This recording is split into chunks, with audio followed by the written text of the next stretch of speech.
Sometimes it feels like it's the quiet stories, the ones that aren't shouting for attention, that end up having the most to say. Hmm.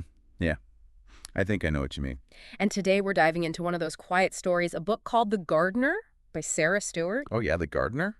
And it's beautifully illustrated by David Small. And this isn't just some sweet little book. This book earned some serious recognition. It did.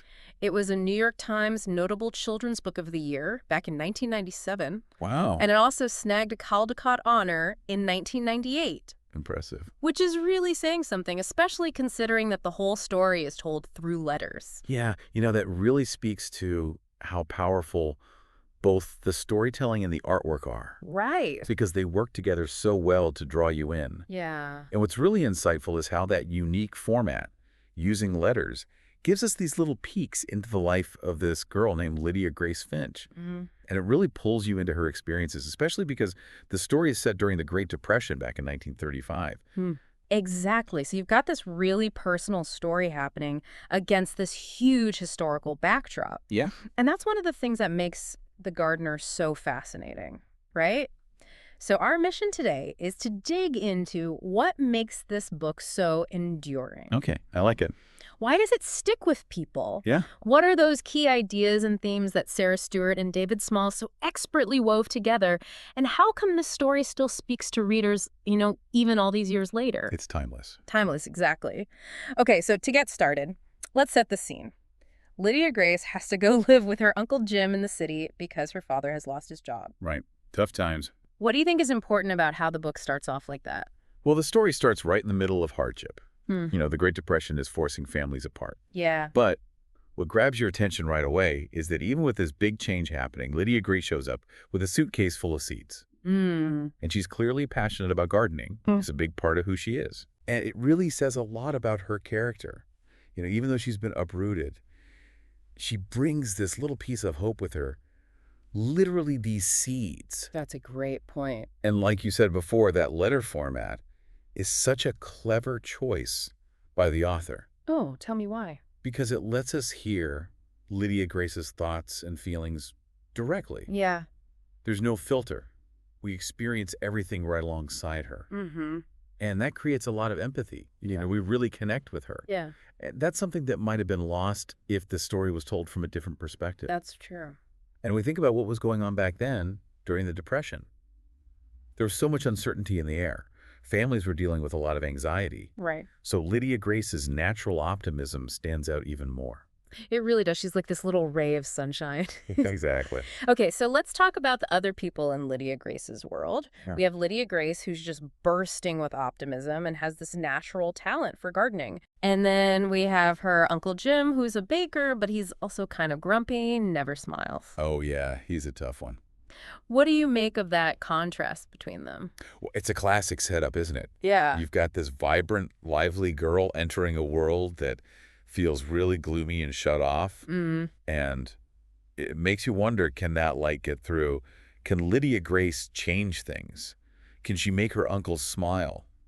It's a question that keeps you reading. Absolutely. And we can't forget about Lydia Grace's grandmother. Oh, yeah, grandma's important. She's a big part of the story, even though she's not physically there. Right. She stays connected through those letters. Right. She's the one who encourages Lydia Grace's love for gardening and gives her that sense of support even from far away. Yeah. And then there's Lydia Grace's parents back in the countryside. They're going through their own struggles with unemployment and everything. Tough times. But they stay connected with Lydia Grace through letters, too.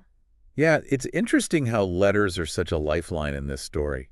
They really are. And it just highlights how important family is, even when they're apart, right? Absolutely. Then in the city, Lydia Grace finds these unexpected friends in Ed and Emma Beach. Oh, yeah, they're great. They work at the bakery with Uncle Jim. Mm-hmm. And they end up supporting her gardening efforts, too. Yeah, they're like her cheer squad. Totally. It shows you that even in a new place, you can find people who care about you and want to help.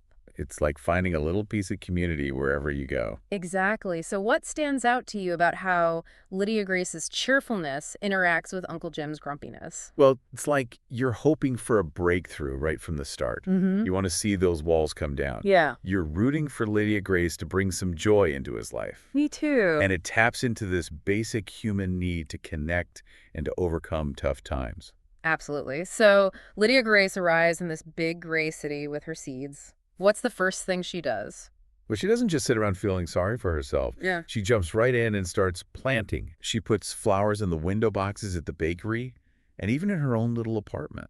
That's so Lydia Grace. It is, isn't it? It's not just about making things pretty. She's trying to make her new surroundings feel more welcoming. Yeah, like she's bringing a little bit of home with her. Exactly. And the whole time, she's secretly working on this big plan to create a rooftop garden just for Uncle Jim. Oh, that's right. And it's clear that she's hoping it'll make him smile. Yeah, she's so thoughtful. She is. And it's not just a couple of plants. She's going all out. Yeah, she's got big dreams. And then it starts to have a ripple effect. How so? Well, the flowers brighten up the bakery and they bring joy to the customers and even the people just walking by. I love that. It shows how one person's passion can really make a difference, even in a small way. It's true. Small actions can have a big impact. Yeah, and that's how she gets the nickname, the gardener. Which is perfect. It is, right? It really captures her essence. Okay, so she's working on the secret rooftop garden. Mhm. She's carrying soil, planting seeds, putting in all this effort. It's hard work, too. Yeah, but she never gives up. And it's all for her uncle. What do you think is so special about that? Well, it shows how much she cares about him. Yeah. Even though he's grumpy, she sees something in him worth trying for. And the fact that she's keeping it a secret makes it even more meaningful. It's like a gift from the heart. Exactly. Okay, so then there's this big moment when Uncle Jim discovers the rooftop garden. Oh, yeah, what a scene. What does the story tell us about how he reacts? Well, he's totally taken aback. Yeah. It's like he's been touched by something beautiful for the first time in a long time. This act of kindness, it just breaks through his gruff exterior. Oh, that's so sweet. And what's really cool is that it's not just a one-way street. What do you mean? Well, Uncle Jim surprises Lydia Grace, too. He does. He bakes her a cake and decorates it with flowers. No way. And he brings it up to the rooftop garden to share with her. That's beautiful. It is, isn't it? It's this perfect picture of connection and understanding. Yeah, and it shows that Uncle Jim is changing, too. Exactly. Yeah. He's letting go of some of that grumpiness. How that? And the story goes on to tell us about Lydia Grace's 10-month stay with her uncle. Right. And then her father finds a new job, and she gets to go back home. Yeah. Even the goodbye at the train station is really touching. Oh, how so? Well, Uncle Jim gives her a hug. Wow, a hug from Uncle Jim. I know, right? And the bakery cat even ends up going home with Lydia Grace. Oh, that's so sweet. It shows how strong their bond has become. It really does, and it all goes back to Lydia Grace's gardening. Yeah, she's the catalyst for all this positive change. Right. Not just in the way the city looks, but in the way people feel. And her dedication is amazing. Even in a new place, she never gives up on her passion. Yeah, it says a lot about her resilience and her generous spirit. So now let's dig a little deeper into the heart of the gardener. What are some of the big themes that make this story so meaningful? Okay, well, one of the most important themes is transformation through gardening. We've talked about how it changes the physical space, but it goes deeper than that. Yeah. It's about how taking care of living things can have a big impact on people's emotions. Especially Uncle Jim.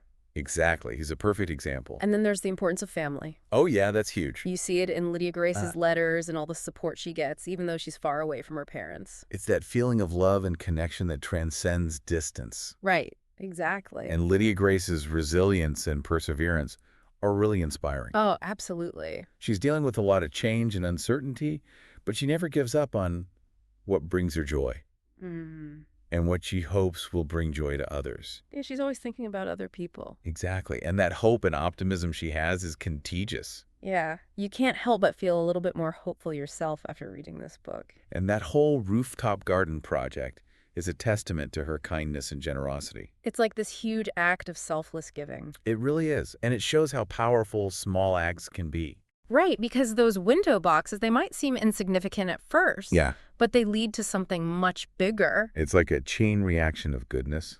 I like that. And then we see that theme of community emerge as the garden brings people together at the bakery and in the neighborhood. It creates a sense of shared joy. Exactly. And we can't forget the historical context of the story. The Great Depression. Yeah. It reminds us of the hardships people were facing. And it makes Lydia Grace's spirit shine even brighter. It does.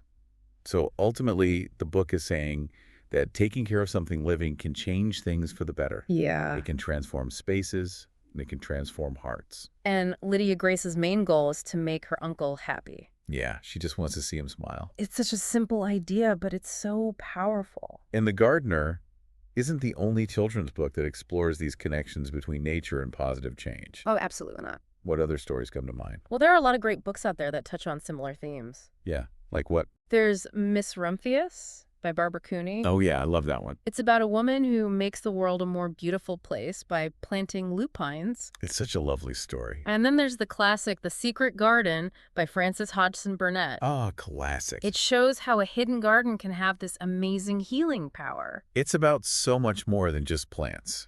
Right. And for a more modern take, there's Harlem Grown by Tony Hillary. No way I've read that one. It's about the impact of urban gardening on a community. Sounds interesting. And even simpler stories like And Then It's Spring by Julie Fogliano capture that feeling of excitement and joy that comes with planting a seed and watching it grow. It's something we can all relate to. And of course, there's Flowers on the Roof by Ingebjørg Sigurðardóttir. That title sounds familiar. It also features a rooftop garden in a city setting, just like The Gardener. Oh, right. It's amazing how often this gardening motif pops up in children's literature. Yeah. What do you think it is about gardens that resonate so much with kids? Well, I think it's partly because gardening offers this really tangible connection to nature. Yeah. Kids can see the results of their efforts. They plant a seed and they watch it grow. It's a hands-on experience. Exactly. And the fact that these stories keep appearing across different generations tells us that this theme is timeless. It's a story that never gets old. And like you mentioned before, the connection to The Secret Garden shows how often gardens are used as symbols of healing, growth, and renewal. Yeah, especially when characters are facing difficult times. Okay, so now let's shift gears a bit and talk about the author Sarah Stewart. Okay. What can you tell us about her background? Well, Sarah Stewart has a really interesting story herself. Oh. She grew up in Texas and developed a love for gardening thanks to her grandmother. Oh, that's sweet. And from a young age, she loved reading and writing poetry. So she was always a creative person. Yeah, definitely. And she went on to study Latin and philosophy. Wow, that's quite a range. Sure. I know, right? And before she became a full-time children's book author, she had a bunch of different jobs, including teaching and speechwriting. So she has a lot of life experience to draw on. Yeah, exactly. And now she lives in Michigan with her husband, David Small, who we know is the illustrator for all of your books. Right, they're quite the artistic duo. They really are. And here's something really cool. Sarah Stewart is a passionate gardener herself. No way. She's actually restored the gardens at her historic home. That's amazing. It is, isn't it? And it makes you think about Lydia Grace's passion in The Gardener in a whole new light. Yeah, you can feel that authenticity. Yeah, Sarah Stewart knows what it's like to nurture plants and watch them grow. So it's not just a story for her, it's a part of who she is. Exactly, and her first published book was called The Money Tree. Mm-hmm. And she's also known for other collaborations with David Small, like The Library, Right. and The Journey, and The Friend.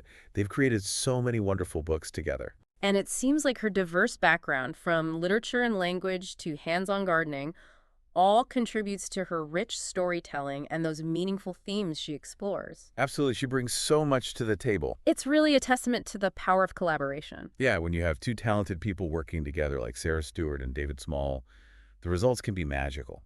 And David Small's illustrations are such an important part of bringing the gardener to life. Oh yeah, they add a whole other layer to the story.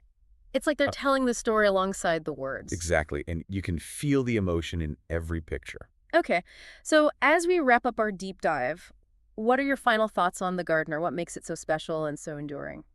Well, for me, The Gardener is a truly inspiring and heartwarming story with a message that will stay with you. Mm-hmm. It teaches us about the power of optimism, Yeah. the importance of kindness, and the beauty of the natural world. And it's all set against this backdrop of a really difficult time in history. The Great Depression. Right, which makes the message even more powerful. Exactly. It shows how, even in the face of adversity, the human spirit can endure. And how we can find joy in unexpected places. Yeah, and David Small's illustrations perfectly capture the tenderness of Sarah Stewart's words. They work so well together. And the book leaves you with this feeling that even the smallest acts of care and generosity can make a difference. That's a great takeaway. It encourages us to look for ways to bring beauty and positive change into our own lives and the lives of those around us. Absolutely. So, to our listener, we've explored this heartwarming journey told through Lydia Grace Finch's letters. We've seen how her love for gardening transforms a city and touches the heart of her grumpy uncle. We've talked about the importance of family and community, The strength we can find in difficult times. and the power of nurturing something, whether it's a plant, a relationship, or a creative project. Yeah, anything that brings us joy. So, here's a final thought for you to consider. In a world that can feel overwhelming and impersonal, what if we all took the time to nurture something? To care for something outside of ourselves. Could those small acts of care create a ripple effect of positivity? Much like Lydia Grace's garden did. It's something to think about. It is. And it's a reminder that even in the midst of hardship, there's always hope. And there's always beauty to be found. Thanks for joining us on this deep dive into the garden. Any pleasure. Until next time, keep exploring, keep discovering, and keep nurturing those seeds of hope and joy. And keep reading. And keep reading.